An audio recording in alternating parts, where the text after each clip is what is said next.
에스더입니다. 에스겔이 아니고 에스더 9장 17절부터 28절까지.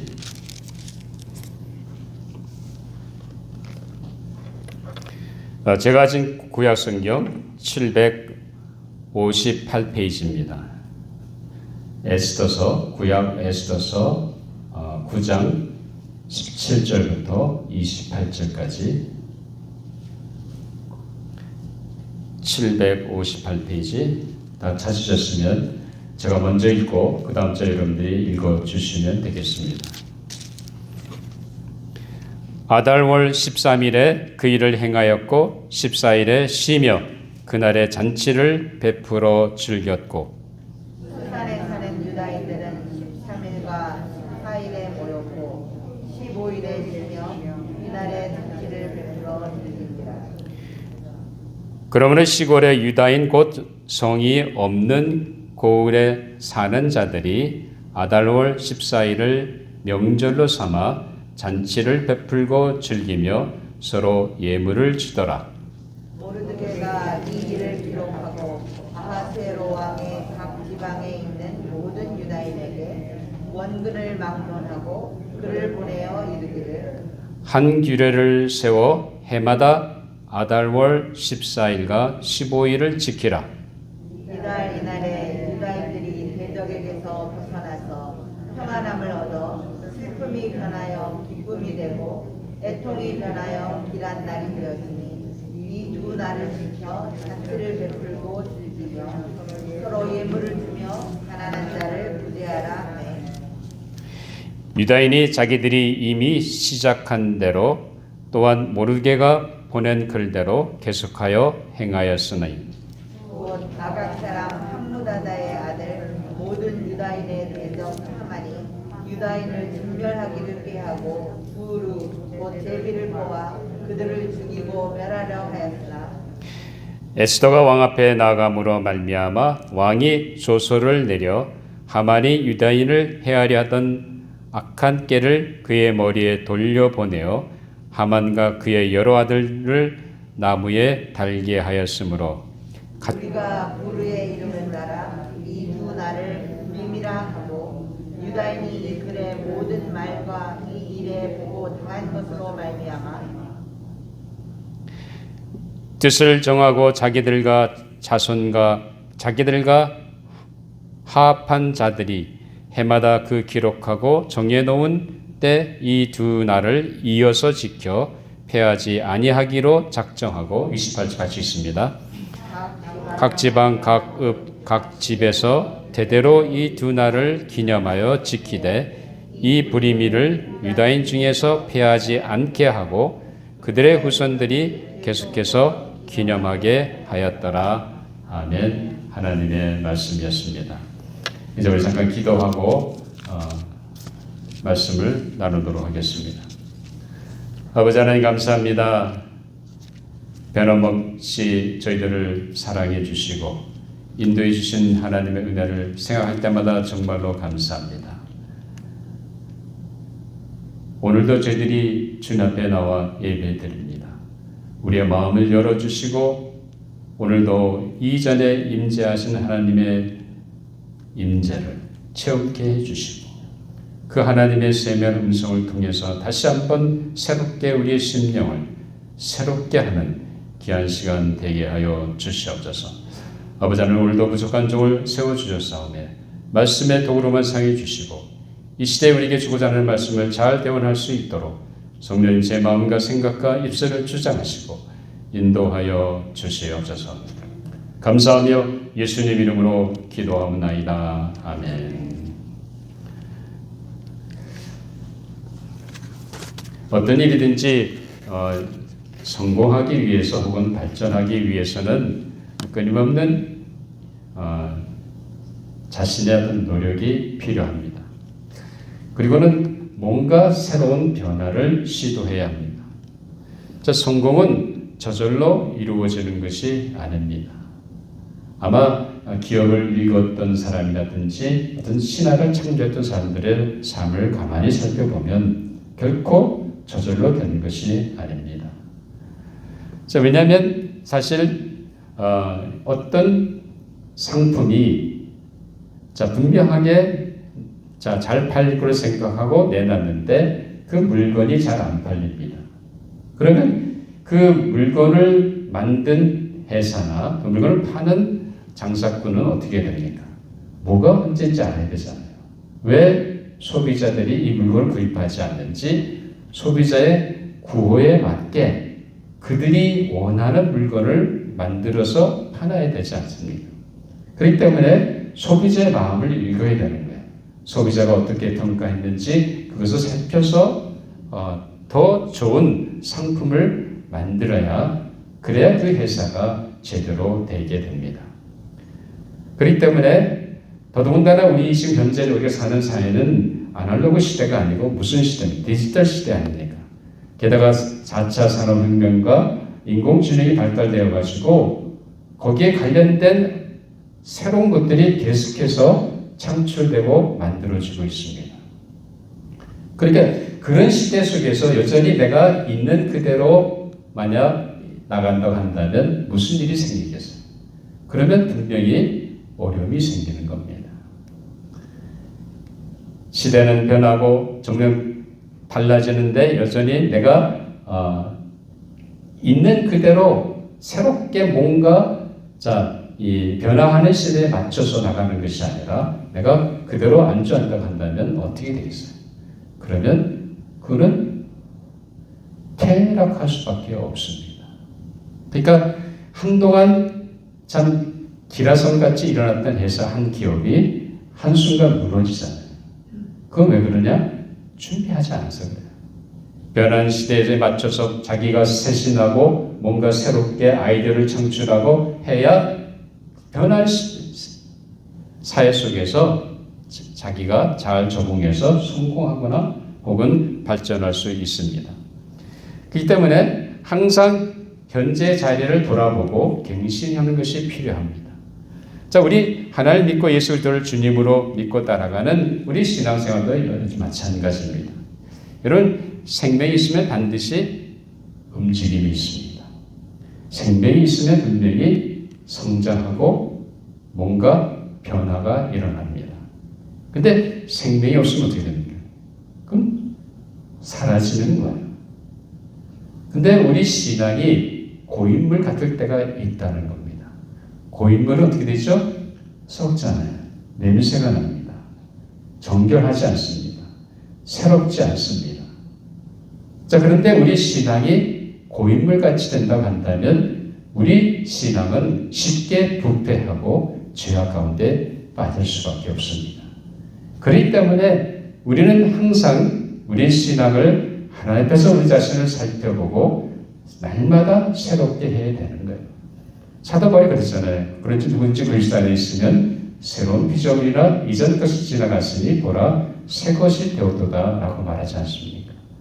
날마다 새로워져 가는 것이 신앙생활이 되어야 합니다. 근데 많은 경우 우리 신앙생활이 어때요? 마치 이 사인 곡선이나 혹은 코사인 곡선처럼 올라갔다 내려갔다 합니다.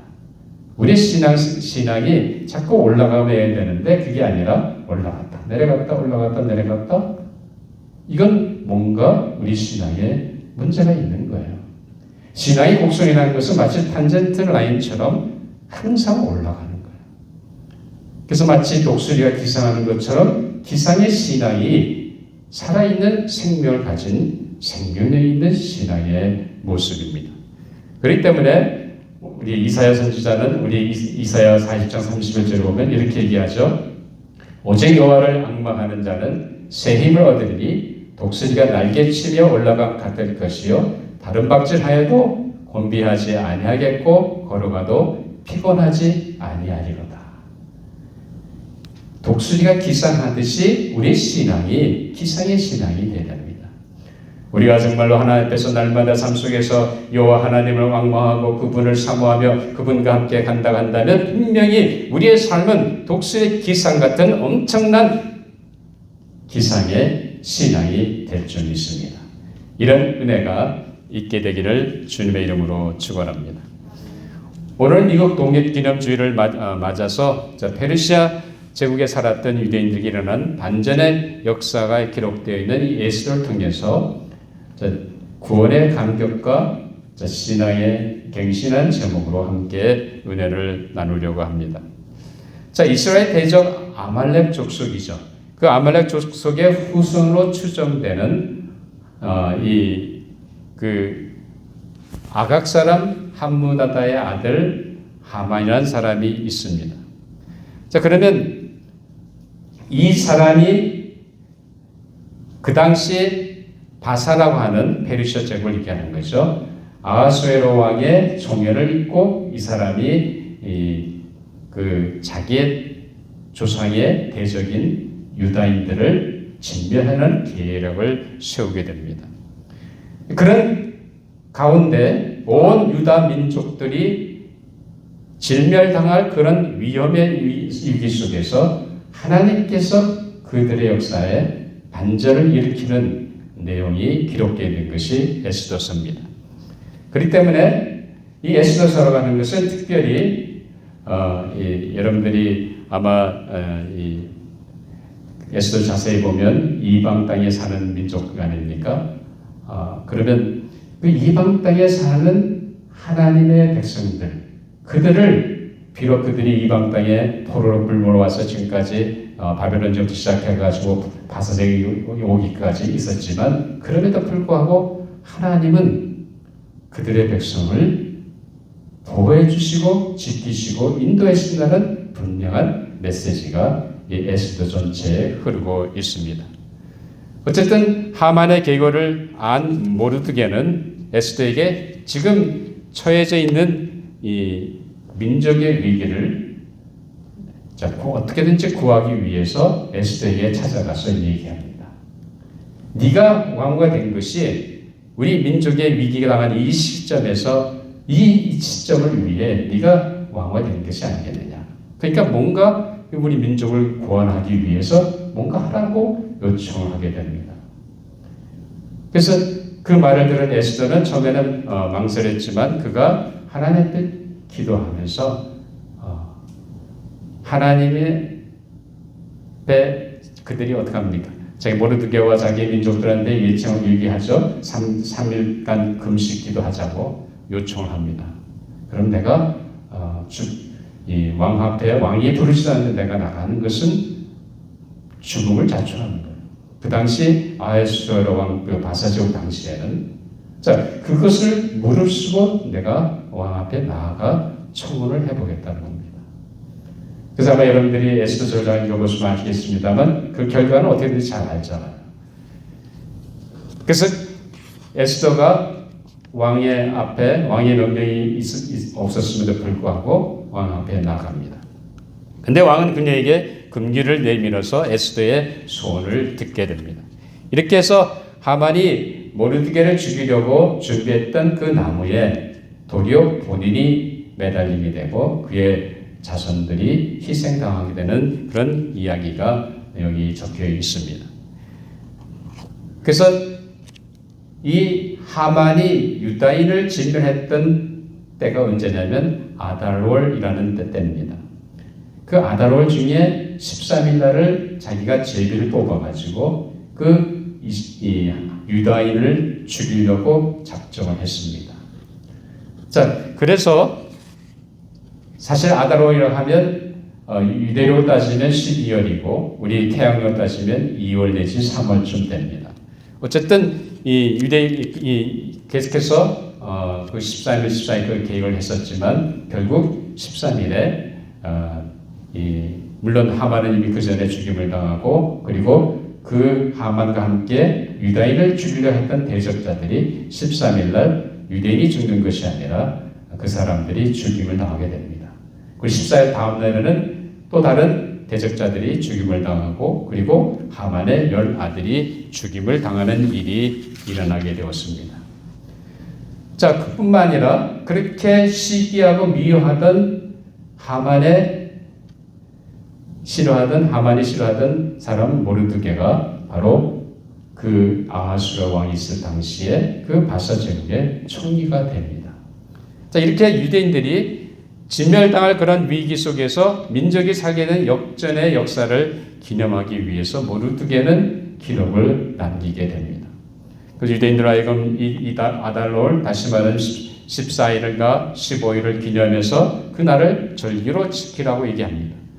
그래서 여러분 오늘 본문에 보면 우리 한번 22절 한번 같이 보죠. 22절 시작. 이날에 유다인들이 대적에서 벗어나서 평안함을 얻어 슬픔이 변하여 기쁨이 되고 애통이 변하여 길한 날이 되었으니 이 두 날을 지켜 잔치를 베풀고 즐기며 서로 예물을 주며 가난한 자를 구제하라 하며. 그러면 하만이 유다인을 진멸하려고 제비 뽑은 날이 바로 아달롤이었습니다. 그리고 선택한 날이 13일이었는데 이제 그날에 이미 하만은 죽고 그에 함께했던 대적자들이 13일 날 결국 죽임을 당합니다. 유대인이 죽은 것이 아니라 유대인을 대적하던 사람들이 죽임을 당하게 됩니다. 이런 반전의 역사가 일어난 것을 우리는 보게 됩니다. 그래서 유대인들이 그날 다시 말하면 하만이 제비 뽑은 날을 생각하면서 그것이 아달롤 13일인데 무슨 생각이 있냐면 제비 뽑다는 히브리 말이 이 부르라는 말입니다. 부르라는 히브리 말인데 그 부르라는 말을 사용해 가지고 그날 14일과 15일을 이들이 불임절로 절기를 지키게 되었습니다. 그래서 오늘 27절에 보면 하나님께 진멸의 위기 속에서 그들을 살려주신 엄청난 은혜를 생각하면서 우리 27장 보죠. 시작. 뜻을 정하고 자기들과 자손과 자기들과 화합한 자들이 해마다 그것을 기록하고 정해놓은 때 이 드날을 이어서 지켜 패하지 아니하기로 작정하고 하나님께서 역전의 놀라운 은혜를 베푸신 것을 기억하고 그들이 그 아달롤 13일에 일어났던 일을 생각하면서 14일, 15일을 절기로 지키게 됐습니다. 그때만 지킨 것이 아니라 대대손손 그것이 그 절기가 이루어지도록 그들이 작정하고 결단했다는 사실입니다. 여러분, 우리 신앙이 갱신된다고 하는 말이 무슨 말입니까? 신앙이 갱신하는 것은 내 신앙을 뭔가 새롭게 하는 거예요. 지금까지 내가 안주하던 신앙의 자리에서 벗어나서 새롭게 하나님을 위해서 나아가는 것이 이런 모습이 신앙의 갱신입니다. 그렇다고 한다면 갱신하는 것은 우리가 어떻게 우리 삶 속에서 일어날 수 있습니까? 여러분, 내 신앙을 새롭게 하려면 그 출발은 어디서 시작이 됩니다. 그건 다른 데 있는 것이 아니라 내가 과거에 구원받은 그 구원의 감격 속에 돌아가서 하나님 구원받은 그 은혜를 생각하면서 하나님께 감사할 때 우리 신앙의 갱신이 시작이 됩니다. 그래서 하나님께서 여러분 삶 가운데 지금까지 여러분 삶을 살펴본다고 한다면 하나님이 어떤 은혜 주셨어요? 하나님이 베풀어 주신 그 구속의 은총, 하나님의 무조건적인 그 사랑을 생각하면서 다시 그때 내가 받았던 구원의 감격을 생각하면서 누구한테 감사합니까? 하나님께 감사합니다. 그럴 때 내 신앙의 새로워짐이 시작이 됩니다. 하나님의 여러분 인생길에 지금까지 여러분 삶 속에서 베풀어 주신 엄청난 구원의 역사가 여러분은 뭐라고 생각하십니까? 우리가 받은 구원을 따진다고 한다면 제일 첫 번째 중요한 것이 뭡니까? 내 죄가 탕감받았다는 거예요. 다시 말은 죄사함 받았다는 겁니다. 우리 인간은 다 죄인이었습니다. 하나님의 공의 심판을 받고 죽임을 당하고 영원히 멸망당할 수밖에 없던 운명에 처했던 것이 우리 인간입니다. 그런 우리 인간을 하나님은 그대로 죽도록 내버려둘 수 없기 때문에 하나님이 우리 인간을 구원하실 하나님의 계획을 세우셨습니다. 그래서 보내신 분이 그 아들 예수 그리스도가 오시는 거예요. 그래서 예수 그리스도께서 이 땅에 오셔서 우리가 받을 죄의 대가를 그분이 대신 십자가에서 담당케 하셨습니다. 예수 그리스도께서 십자가에서 내 죄를 대신 담당으로 말미암아 나는 더 이상 내 죄에 대한 대가를 하나님 앞에서 지불할 필요가 없겠다는 거죠. 이것을 뭐라 그래? 죄 사함 받았다는 겁니다. 사랑하는 여러분, 정말 여러분들은 정말 지금까지 내 인생을 살펴보시면서 여러 신앙생활을 몇 년 했든지 간에 정말 내 과거에 지은 모든 죄, 지금 짓고 있는 죄, 또 앞으로도 내가 지을지도 모르는 죄에 대해 그 대가를 이미 주님이 십자가에서 죄값을 지불하신 것을 믿으십니다. 그 믿음이 확실히 있어야 돼요. 여러분의 삶의 모습이 지금 내가 여전히 죄 짓고 있는 것 때문에 내가 과연 죄 사함 받은 것인가? 아닌 것 같은데 하고 갸우뚱할 수 있습니다. 그러나 중요한 것은 뭐예요? 하나님 물어봅니다. 내가 어떤 죄를 졌든지 이미 과거에 졌든지 지금 짓고 있든지 앞으로 지을 죄까지 그 모든 죄에 대한 대가를 누가 지불하셨어요? 주님이 지불하셨다는 겁니다. 근데 더 이상 여러분들이 하나님 앞에서 내가 지은 죄 때문에 죄값을 지불할 필요가 없다는 사실. 이것을 우리는 분명히 기억해야 됩니다. 여러분들이 예수 그리스도의 보혈의 공로로 말미암아 죄 씻음 받은, 죄 용서 받은 것을 믿으십니까? 이 믿음을 가지셔야 됩니다. 두 번째, 우리가 받은 구원은 뭡니까? 하나님께서 우리를 의롭다 여기신다는 거예요.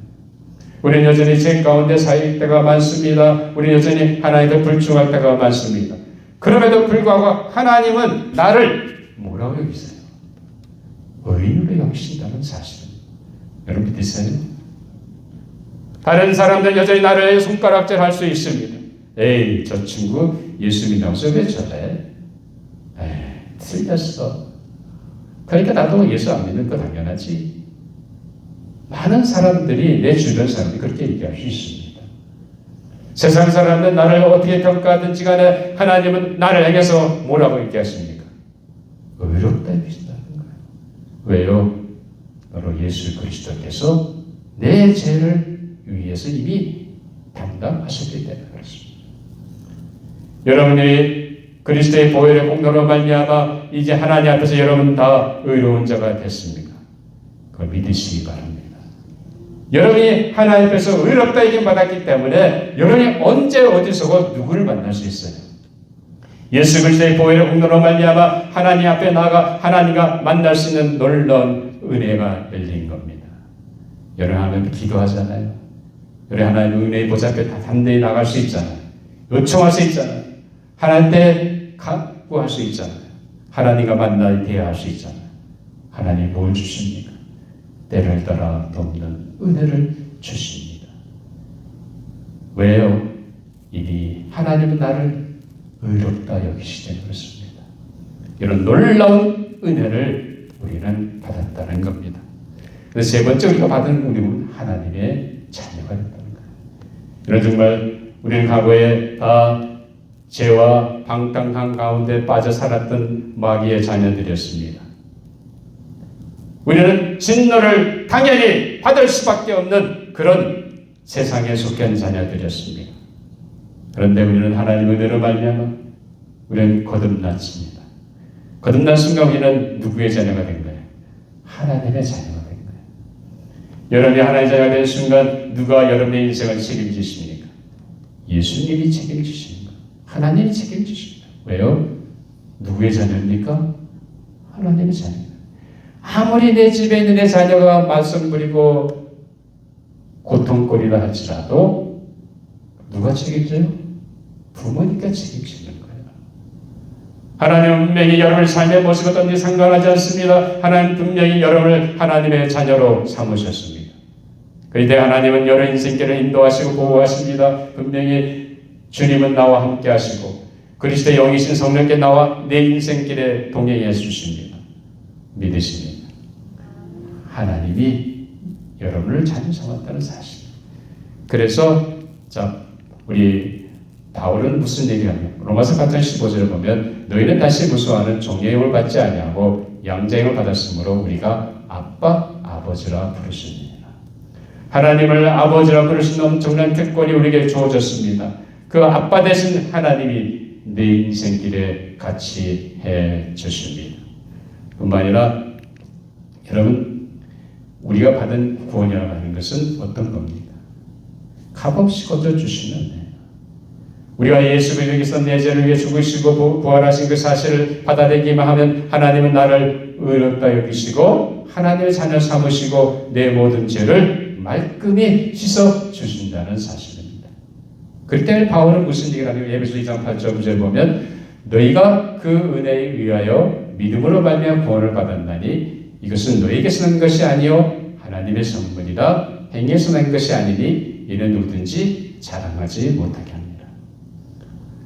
하나님 우리를 사랑하기에 자기 아들을 희생 땅에 보내셨습니다. 누구든지 그 예수 그리스도께 하신 사실을 믿고 받아들이기만 하면 하나님은 값없이 얻어주신 구원의 은총을 주신다. 이걸 믿기만 하면 우리는 하나님의 자녀가 되고 제사함 받고 그리고 하나님 앞에서 의로운 자로 설 수 있는 엄청난 특권이 주어집니다. 그뿐 아닙니다. 우리 인생은 이 땅의 삶으로 끝나는 것이 아닙니다. 우리에게는 분명히 하나님과 영혼을 누리며 영혼을 바라보는 영생의 놀라운 소망이 있습니다. 믿으세요? 그 소망을 가지고 우리는 지금 현재 나의 삶의 현장에서 나와 함께 하신 주님과 함께 그때마다 내 안에서 역사하시는 성령님의 음성을 들으면서 우리는 하나님과 동행할 수 있다는 사실입니다. 이 놀라운 은혜가 우리에게 주어졌습니다. 여러분 정말 이 값없이 주신 하나님의 은혜를 깨닫는다 한다면 죄사함 받고 내가 하나님 앞에서 의로운 자로 인정되고 그리고 내가 하나님의 자녀로 세움받았다 한다면 세상에서 어느 것보다 이것처럼 값없이 있는 선물이 어디 있겠습니까? 누가 나에게 밀려나라 집을 준들 그것이 중요하겠습니까? 뭐가 중요해요? 하나님이 주신 은혜가 중요해요. 이 엄청난 은혜를 우리는 다 받았습니다. 그러니 어떻게 합니까? 감사하시기 바랍니다. 하나님께서 나를 사랑하시고 늦은에 나같이 부족하고 연약하고 제 가운데 받던 나를 이렇게 건지셔서 제 사는 받는 은총을 허락해 주시고 하나님 앞에서 의롭다 인정받게 해주시고 하나님이 택하신 자녀로 세워주신 이 은혜, 이건 엄청난 은혜입니다. 이거를 깨닫는다 한다면 우리는 무엇을 해야 됩니까? 하나님께 감사해야 됩니다. 내가 과거에 받은 구원의 감격 속에 다시 되돌아가서 하나님께 주신 그 은혜와 사랑을 깨닫고 그 하나님께 감사할 때에 우리의 신앙의 갱신이 시작되는 줄 믿습니다. 이런 은혜가 있게 되기를 주님의 이름으로 축원합니다. 자, 두 번째 중요한 것은 우리 20일 아까 읽었습니다만 이달에 유대인들이 대적에게서 벗어나서 평안함 얻어 슬픔이 변하여 기쁨이 되고 애통이 변하여 길한 날이 되었으니 이 두 날을 지켜 유다인들은 자기 민족의 전체가 죽임 진멸당할 그 위기 속에서 반전 역사가 일어나지 않았습니까? 그것을 어떻게 표현했어요? 슬픔이 기쁨이 되고 자, 대적의 손길에서 평안을 얻고 그리고 애통이 변하여 길한 날이 된다는 거예요. 그렇기 때문에 그것을 기념하면서 그들은 하나님 앞에 부림절하는 감사제를 드리기 원한 겁니다. 사랑하는 여러분들이 정말로 하나님 앞에서 주신 은혜가 귀하고 고맙다고 한다면 뭐 해야겠어요? 감사해야죠. 감사할 때에 우리 신앙의 새로운 활력을 되찾게 될 줄 믿습니다. 자, 그 다음에 두 번째는 우리가 어떻게 내 신앙을 새롭게 할 수 있습니까? 신앙의 갱신은 지금 현재 내 신앙이 왜 떨어졌는지 그 문제점을 파악하고 해결하는 겁니다. 자신을 돌아볼 필요가 있습니다. 왜 내 신앙생활이 힘이 없고 기쁨이 없고 낙이 없는지 그 이유가 있습니다. 그 이유를 돌아보면서 하나님 앞에 살펴야 되는 거예요. 여러분 지금까지 우리 기독교 역사 속에서 부흥과 신앙의 갱신은 분명히 무슨 일? 회개가 없으면 어떤 부흥도 일어나지 않습니다. 내 심령에 회개 역사가 일어나야 내 심령에 부흥이 일어납니다. 지금까지 이 기독교 역사 속에 일어난 모든 부흥과 신앙의 경신은 철저한 회개와 통회가 있어야만 했습니다. 그 통해가 있고 바로 거기에 어떤 간지 가슴을 치며 처절하게 자신의 잘못을 뉘우치며 나가는 회개가 있었을 때 거기에 엄청난 부흥의 역사가 있었다는 사실입니다. 여러분 1907년 평양 대부흥 장대교회 주기철 장로님의 회개가 시작된 평양 부흥을 아시지 않습니까? 바로 한 사람의 솔직한 그 마음과 회개가 그 당시 평양 전체를 흔들고 북한 땅을 흔들었다는 사실입니다. 회개가 없이는 부흥은 일어나지 않습니다. 우리의 신앙의 갱신도 마찬가지입니다. 하나님 내가 잘못한 것, 내 과거의 삶을 돌아보면서 내 신앙이 왜 이렇게 연약해지고 나약해지고 뒤로 떨어졌는지 우리는 우리 자신을 살펴야 됩니다. 그래서 내가 무엇을 잘못하고 있는지 하나님께서 부끄러운 것이 무엇인지 우리는 하나님 철저하게 우리 자신을 돌아보고 뭘 해야 됩니까? 회개해야 됩니다. 회개하지 않으면 여러분 심령이 새롭게 될 수가 없습니다. 오늘 우리가 다시 한번 이 말씀을 생각하면서 우리가 하나님 앞에 내가 과거에 구원받은 엄청난 구원의 놀라운 은혜가 있었음에도 불구하고 내 심령이 내 신앙이 이렇게 나락으로 떨어진 것은 무엇인지 돌아보시면서 그건 하나님의 회개다. 회개라는 것은 뭐예요? 내가 뭔가 잘못했다는 것을 깨닫는 거예요. 그래 그것이 거기에 대해서 내 자신이 철저하게 통회하는 마음이 있어야 됩니다. 잘못했다는 것이 인정입니다. 그러나 하나님 앞에서 그것이 바로 제가 이것을 생각하고 하나님 앞에 인정해야 됩니다. 그러면 새롭게 내가 그것을 벗어나는 결단이 필요하다는 것. 우리 신앙이 새로워지려면 내가 왜 신앙이 왜 이렇게 떨어졌는지 나 자신을 돌아보고 하나님 앞에서 해결을 통해서 새롭게 나아가시는 모든 조자자문교의 성도 여러분들이 되시기를 바랍니다. 자, 세 번째 중요한 것은 우리 요한계시록 2장 5절 4절을 봤는데 한번 읽어보죠. 그러나 너를 책망할 것이니 너의 처음성을 버렸느니라. 그러면 어디서 떨어진 줄 생각하고 회개하여 처음의 일을 갖추라. 만약 그리하지 아니하고 회개하지 아니하면 내가 내게 가서 내 주들을 그 자리에서 옮기리라. 예루살렘 교회를 향하신 경고가 뭡니까? 첫사랑을 버렸다는 거예요. 하나님 내가 만나서 그 당시에 정말 하나님 앞에 드렸던 그 열정과 헌신이 있었는데 그것이 다 어디로 가는지 사라졌습니다. 신앙의 기쁨이 사라지고 내 신앙이 떨어졌습니다. 그 이유가 어디에 있습니까? 그거를 찾아야 돼요. 하나님 앞에서 자신을 돌아보는 가운데 회개하지 않으면 우리의 신앙은 다시 일어설 수 없습니다. 그렇기 때문에 회개가 중요합니다. 여러분의 삶 속에서 하나님 앞에 기도하시는 가운데 내 자신의 신앙을 돌아보시면서 과거 내 구원받았을 때 그 기쁨과 감격을 생각하시면서 하나님의 회개할 것 회개함으로 새롭게 신앙을 활기차게 이어나가는 여러분들이 되기를 바랍니다. 자, 마지막 세 번째 신앙의 행실은 구원 감격으로 돌아가서 처음에 가졌던 그 열심과 사랑을 회복하는 겁니다. 여러분 오늘 여기 보면 여러분들이 하나님 앞에서 과거에 예수님을 만났을 때 여러분들이 하나님 앞에 드렸던 헌신이 있죠. 하나님을 만났을 때 그 기쁨이 있었습니다. 내가 나를 위해서 이렇게 엄청난 구속의 사랑을 베푸는 주님의 십자가의 사랑을 생각하면서 내가 주님을 따르기 위해 결심하고 헌신한 게 있을 겁니다. 그럼 그것을 다시 새롭게 하는 겁니다. 과거 여러분들이 어떻게 결정했든지 내가 다시 구원받은 감격 속에 다시 돌아가서 그때 내가 하나님 앞에 결단하고 나갔던 것을 다시 새롭게 하는 겁니다. 그렇게 할 때 우리 신앙이 새로워질 수 있습니다. 여러분 하나님 앞에 결단한 것이 무엇입니까? 나는 좀 더 하나님의 말씀을 가까이 매일매일 읽기로 했습니다. 과연 하나님의 말씀을 얼마나 읽고 계십니까? 여러분 매일 주님 앞에 기도하기로 약속했는데 여러분 얼마나 시간을 내서 기도하고 계십니까? 내가 주님을 위해서 뭔가 시간을 투자해서 섬기며 봉사하기로 했는데 그저 주일날 예배만 참석하는 것이 전부입니다. 우리는 하나님 앞에서 우리 자신을 돌아봐야 됩니다. 과거에 내가 하나님 구원받을 때 하나님 앞에 결단하고 결심했던 그 열정과 열심을 다시 회복해야 합니다. 그래서 하나님이 나로 하여금 내 신앙을 새롭게 이어가야 됩니다.